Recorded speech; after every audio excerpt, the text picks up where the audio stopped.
এই আমডাল একদম পিতাই কাটিলে একেবাৰে গুচাবলৈ একেবাৰে মুখে থলে একদম টানিবলৈ আছেই একদম ঐ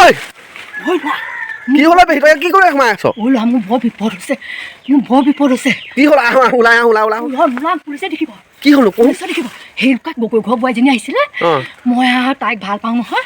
মই কথা কেইটামান ক'লো কি কৰি ঐ তহঁতৰ মাটিখিনি বেচিছে তহঁতৰ ভাগ দিছে নাই তোৰ শাহুৱে অকল ডাঙৰটোকে দিয়ে তাই ক'লে নাই দিয়া তোৰ শাহুৱে চাহ ঠিকছে দিবিগে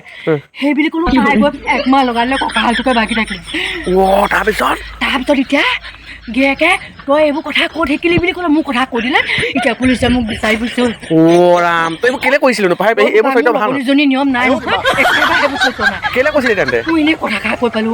তই মোক বচা লগনী দুজনী বহুত বেয়া পেহী গম পাৱ নাই তই মোক বচাচোন এইবাৰ এইটো তই নিজৰ বুলি কৈছিলি বুলি কবি পুলিচক আকৌ মই ক'ম দে সেনেকে তই পুলিচকো বুজাবিচোন অকণমান ঠিক আছে চৰিত্ৰ নাই দেখে যদি মই আছো নহয় একো নহয় ৰাতিটো সোমাই থাকিলি নি এইডোখৰতে কালিৰ পৰা ভাত পানী নাই মই এতিয়া পৰা নকওঁ আৰু লগনী দুজনী